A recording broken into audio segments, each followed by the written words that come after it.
बीच बहुत बड़ी अपडेट, बहुत बड़ी खबर महाराष्ट्र से। महाराष्ट्र के गृह मंत्री अनिल देशमुख ने इस्तीफा दे दिया है। ये इस वक्त का बहुत बड़ा अपडेट है। महाराष्ट्र के गृह मंत्री अनिल देशमुख ने तमाम विवादों के बीच इस्तीफा दिया है। मुख्यमंत्री से मिलकर ये इस्तीफा दिया गया है। सीएम आवास पहुंचे और वहां गृह मंत्री अनिल देशमुख ने इस्तीफा दे दिया है। लगातार विपक्ष, लगातार बीजेपी ये मांग कर रही थी कि इन विवादों से जब घिरे हुए हैं गृह मंत्री अनिल देशमुख तो इस्तीफा आखिर क्यों नहीं देते। और आज ही कोर्ट ने निर्देश दिए हैं सीबीआई जांच के देशमुख के खिलाफ। ऐसे में जब लगातार विवाद बढ़ता रहा, लगातार आरोपों से घिरते रहे, तो फिर अनिल देशमुख ने अपना इस्तीफा दे दिया है। इस बीच शरद पवार भी बचाव करते हुए नजर आए। उद्धव ठाकरे भी कुछ बोले नहीं। 100 करोड़ के वसूली कांड को लेकर लगातार सवाल से घिरते रहे। इंटीरिया केस में जैसे जैसे खुलासे होते रहे वैसे वैसे सवाल अनिल देशमुख की तरफ से उठते रहे। लेकिन अब आखिरकार इस्तीफा दे दिया है। सीएम आवास पर पहुंचे महाराष्ट्र के गृह मंत्री अनिल देशमुख और अपना इस्तीफा सौंप दिया है। इससे पहले इस्तीफे की सुगबुगाहट जब तेज थी तो महाराष्ट्र सरकार की तरफ से संकेत मिले थे कि जांच जरूर होगी, लेकिन अनिल देशमुख से न तो इस्तीफा लिया जाएगा और न ही इस्तीफा देने जैसी कोई खबर है। लेकिन अब जब आज कोर्ट में ये कह दिया गया कि सीबीआई को ये मामला सौंपा जाएगा और अब जल्दी से जल्दी इस मामले की जांच शुरू होनी चाहिए, तो अब सवालों से घिरते हुए गृह मंत्री अनिल देशमुख ने इस्तीफा सौंप दिया है। परमवीर सिंह जो अपनी चिट्ठी के जरिए गंभीर आरोप लगा रहे थे और गंभीर आरोपों का जिक्र करते हुए 100 करोड़ के वसूली कांड के लिए जिम्मेदार अनिल देशमुख को ठहरा दिया था। कहा था कि गृह मंत्री अनिल देशमुख के जरिए ही ये निर्देश था कि 100 करोड़ का वसूली होनी चाहिए महीने भर के अंदर। और इन्हीं इंस्ट्रक्शंस पर काम कर रहा था सचिन वाजे। इन्हीं इंस्ट्रक्शंस पर और भी पुलिस अफसर उगाही का काम कर रहे थे, वसूली का काम कर रहे थे। ऐसे में बीजेपी लगातार हमलावर थी और पूछ रही थी कि वसूली कांड कैसे हो सकता है बिना अनिल देशमुख की इजाजत के या फिर उनकी जानकारी के। प्रीति सोमपुरा ज्यादा अपडेट के साथ जुड़ गई है ऐसी खबर पर हमारे साथ। प्रीति, आखिरकार इस्तीफा दे दिया, कब दिया, कैसे दिया, कितनी देर पहले की ये खबर है? कुछ ही देर पहले जो है महाराष्ट्र के गृह मंत्री रहे अनिल देशमुख ने मुंबई पुलिस कमिश्नर नगराले से बात की थी। करीब आधे घंटे मीटिंग चली थी। उसके बाद में जो है सीधे गृह मंत्री अभी जो है महाराष्ट्र के मुख्यमंत्री के निवास स्थान वर्षा में गए हैं। वहां पर उन्होंने जो है अपना इस्तीफा दे दिया है। और इसी बीच में महाराष्ट्र के कैबिनेट मंत्री नवाब मलिक जो एनसीपी से है, उन्होंने इस बात की पुष्टि की। उन्होंने कहा है कि अनिल देशमुख ने अपने पद से इस्तीफा दे दिया है और जब तक आगे का फैसला होगा तब तक जो है महाराष्ट्र के मुख्यमंत्री ही जो है वो होम मिनिस्टर का पोस्ट संभालेंगे। प्रीति, इससे पहले बीच में आपसे बात हो रही थी, आपने कहा कि गृह मंत्री के पद से इस्तीफा हो सकता है लेकिन दूसरा कोई विभाग सौंप देंगे इस बीच जिम्मेदारी को लेकर, ऐसा कुछ है क्या? नहीं, अभी जो है जिस तरीके से हाई कोर्ट का फैसला आया है उसको देखते हुए सीबीआई जब तक इंक्वायरी कर रही है तब तक जो है कोई भी जो है चार्ज वो नहीं लेंगे। अनिल देशमुख को कोई भी और मंत्रालय नहीं दिया जाएगा।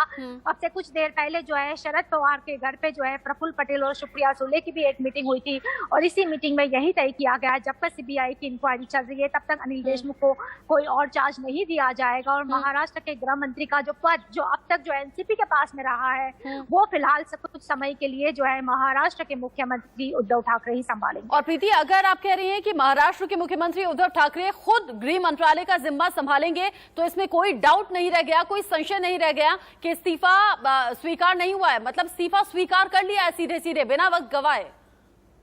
जी, क्योंकि जिस तरीके से नवाब मलिक ने अपने कुछ ही देर पहले जो है मीडिया को बताया है, उन्होंने साफ तौर पे कहा है कि उनका इस्तीफे का स्वीकार कर लिया गया है। यानी कि उनका जो इस्तीफा है अब से कुछ ही देर में जो है राज्यपाल को भी सौंप दिया जाएगा। और साथ में अगर बात करें जिस तरीके के आरोप लगाए थे, परमवीर सिंह ने 100 करोड़ की वसूली का आरोप लगाया था, उसके बाद महाराष्ट्र की राजनीति में काफी सनसनी आ गई थी। और जिस तरीके से महाराष्ट्र सरकार ने भी जो है इन आरोपों की सच्चाई जानने के लिए एक जुडिशियल कमेटी का भी गठन किया है। ये जुडिशियल कमेटी जो है वो 6 महीने में अपनी रिपोर्ट देने वाली है। लेकिन इसी बीच में आज जिस तरीके से बॉम्बे हाई कोर्ट ने अपना फैसला सुनाया है और ये पूरा मामला जो है सीबीआई के हाथ में चला गया है, ये देखते हुए जो है खुद शरद पवार ने ही जो है आज महाराष्ट्र के गृह मंत्री अनिल देशमुख का इस्तीफा। प्रीति, तो क्या समझे कि सीबीआई का दबाव देखते हुए अब इस्तीफे की नौबत आई है? क्योंकि 100 करोड़ की वसूली कांड तो बहुत दिन से चर्चा में है, बहुत दिन से विपक्ष मांग कर रहा था कि इस्तीफा होना चाहिए। तब तो सब डिफेंड कर रहे थे, कह रहे नहीं इस्तीफा नहीं होगा।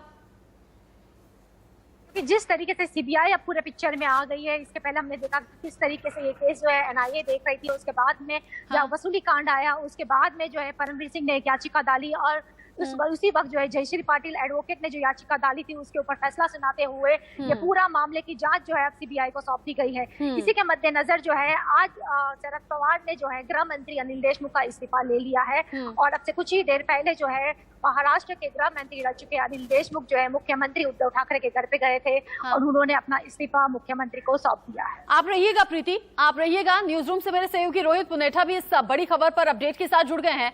रोहित, जब तक महाराष्ट्र के मुख्यमंत्री से सवाल होते रहे, महाराष्ट्र की सरकार से सवाल होते रहे, तब तक अनिल देशमुख के खिलाफ कोई कार्रवाई नहीं हुई। अब जब कोर्ट में मामला पहुंचा, सीबीआई को जांच करने की बात कह दी गई, जांच सौंप दी गई, अब जाकर इस्तीफा, मतलब दबाव के चलते इस्तीफा हुआ है। देखिए रचना, सीधे तौर पर यह बात है कि अब तक इस पूरे मामले को घुमाने की कोशिश की जाती रही थी। इसमें तो कोई दो राय नहीं है कि ये सीधे तौर पर मामला जो है वो अनिल देशमुख के साथ जुड़ा हुआ है, क्योंकि परमवीर सिंह ने, जो मुंबई के एक्स पुलिस कमिश्नर हैं, उन्होंने जब लेटर लिखा 100 करोड़ की वसूली का, तो उसमें सीधे तौर पर उसमें अनिल देशमुख का नाम था। और अब जबकि बॉम्बे हाईकोर्ट ने यह क्लियर कर दिया है कि सीबीआई इस मामले की जांच करेगी, तो जाहिर सी बात है कि सवाल जवाब भी होंगे।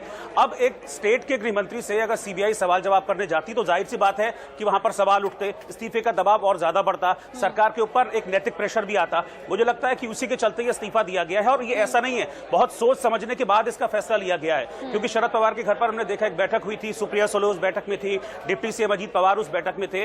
ये वो लोग हैं जो कि हमेशा से इस्तीफे की संभावनाओं को नकारते रहे थे। बीच बीच में खबरें इस तरह से की भी आई थी कि उद्धव ठाकरे इस बात को लेकर नाराज है। शरद पवार का जो एटीट्यूड है कि नहीं, इस्तीफा नहीं दिलाना है हमको अनिल देशमुख से, इस एटीट्यूड को लेकर भी कहीं ना कहीं जो उद्धव ठाकरे है वो नाराज चल रहे थे, एक टसल भी देखने को मिल रही थी। लेकिन अब चूंकि जब सीबीआई जांच का आदेश दे दिया गया है, इसका सीधा सीधा मतलब यह है कि अनिल देशमुख से सवाल जवाब होंगे। अनिल देशमुख को सीबीआई पूछताछ के लिए बुलाएगी। अब एक स्टेट के गृह मंत्री को अगर सीबीआई सवाल जवाब के लिए बुलाती है, बार बार वो सीबीआई के सवालों का जवाब देने जाते हैं, तो सरकार के ऊपर सवाल उठेंगे, पब्लिक के बीच एक मैसेज आएगा, देखिए सीबीआई सवाल कर रही है, 100 करोड़ का वसूली मामला है, लेकिन फिर भी देखिए जो स्टेट के गृह मंत्री उनको पद पे बनाए रखा है। तो बहुत सारी चीजें थी मुझे लगता है जो इसमें मैटर की हैं, और अब देर से ही सही, लेकिन अब चूंकि सीबीआई जांच हुई है, अब दबाव पूरी तरह से है सरकार के ऊपर, प्रेशर पूरी तरह से सरकार के ऊपर। ये जो डिसीजन है मुझे लगता है कि बहुत आसान नहीं रहा होगा शरद पवार के लिए लेना, क्योंकि फर्स्ट डे से वो डिफेंड कर रहे थे अनिल देशमुख को, बताओ भाई सबूत क्या है, तब हम इस्तीफे की बात कहेंगे, हम क्यों इस्तीफा दें, क्यों इस्तीफा दिलाएं, गृह मंत्री का नैतिकता की बात कर रहे थे। लेकिन अब उसी नैतिकता के चलते पद से इस्तीफा देना पड़ा है, क्योंकि ये शरद पवार नहीं चाहेंगे, ये उद्धव ठाकरे नहीं चाहेंगे,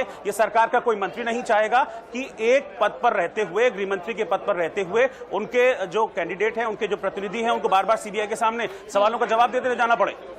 रोहित, अगर इन शॉर्ट में कहूं तो किरकिरी से बचने के लिए, दबाव से बचने के लिए ये इस्तीफा तो करवा दिया गया, लेकिन अब जो महाराष्ट्र सरकार में तलखी देखने को मिल रही थी वो वक्त के साथ बढ़ेगी। तलखी थी रचना, पहले से ही तलखी थी, लेकिन वो क्या था, वो सतह पर नहीं आ रही थी। लेकिन इस बीच चूंकि हमारे संवाददाता लगातार इस पूरे जो ये घटनाक्रम हुआ है इसको कवर करते रहे थे, तो बीच बीच में खबरें निकल कर आती थी। बीच बीच में ये भी खबर आई थी कि उद्धव ठाकरे ने अपनी नाराजगी जाहिर की है कि जब इतना बड़ा एलिगेशन लगा है तो फिर आप क्यों इस्तीफा नहीं दिला रहे हैं। अच्छा, एक सवाल और भी उठा रचना, सवाल तब उठा था जब परमवीर सिंह ने इस्तीफा दिया था। परमवीर सिंह के इस्तीफे में भी हमने देखा था अलग अलग स्टेटमेंट्स देखने को मिले थे। शिवसेना की तरफ से संजय राउत ने कहा था कि ये रूटीन ट्रांसफर है, इसको दूसरी तरीके से नहीं देखा जाना चाहिए। लेकिन अनिल देशमुख ने क्या कहा, अनिल देशमुख ने कहा कि नहीं, इनके काम में अनियमितता मिल रही थी, इनके काम में सुशांत सिंह राजपूत के केस में भी शिकायत थी, इनके काम में इस मामले में भी शिकायत थी, इसीलिए परमवीर सिंह से इस्तीफा लिया गया। तो तभी से सरकार और जो महाविकास आघाड़ी के दल हैं उनके बीच में टकराव देखने को मिल रहा था, डे 1 से टकराव देखने को मिल रहा है। लेकिन अब वो टकराव सतह पर आ गया है, अब सरकार की साख का सवाल है, इसीलिए मजबूरन ये इस्तीफा दिलाना पड़ा है। क्योंकि मैं फिर वही बात कहूंगा कि सरकार का गृह मंत्री मतलब पूरा पुलिस नेटवर्क, पूरा प्रशासन उसके पास है। वो शख्स अगर बार बार सीबीआई के अफसरों का सवाल का जवाब देने जाएगा तो इससे सरकार की किरकिरी होगी। किरकिरी ऑलरेडी हो चुकी है, लेकिन इस किरकिरी से बचने के लिए और किरकिरी ना हो, इसलिए डिसीजन लिया गया है। बिल्कुल, और रोहित, हमें नहीं भूलना चाहिए कि जब विवाद बढ़ा तो शिवसेना चूकी नहीं कहने से कि एक्सीडेंटल होम मिनिस्टर बनाया गया है अनिल देशमुख को, और तभी से विवाद गहराता चला गया, तभी से किरकिरी भी जैसी फिलहाल परिस्थितियां बन रही। प्रीलिमिनरी इंक्वायरी के सीबीआई द्वारा आदेश देने का काम किया है। ये आदेश आने के बाद गृह मंत्री स्वयं अनिल देशमुख जी, पार्टी के राष्ट्रीय अध्यक्ष पवार साहब से जाके मिले। उन्होंने इच्छा जाहिर की कि ये प्रीलिमिनरी इंक्वायरी चलते हुए मैं अपने पद पे नहीं रहना चाहता, जिसको लेके पार्टी ने निर्णय लिया कि वे मुख्यमंत्री से जाकर अपना इस्तीफे के बारे में इस्तीफा दें और पार्टी ने मुख्यमंत्री से विनती की है कि गृह मंत्री का इस्तीफा स्वीकारें। नवाब मलिक ये कहते हुए कि अनिल देशमुख ने खुद की इच्छा जताई है कि अगर सीबीआई को जांच का जिम्मा सौंप दिया गया तो मैं नहीं चाहता कि अपने पद पर बना रहूं, इसीलिए इस्तीफा दिया गया है। जाहिर तौर पर ऐसा होना भी था, लीपापोती करने की कोशिश रहेगी, लेकिन सच ये है कि किरकिरी से बचने के लिए, दबाव से बचने के लिए ये इस्तीफा हुआ है। खबर पर बने हुए हैं पहले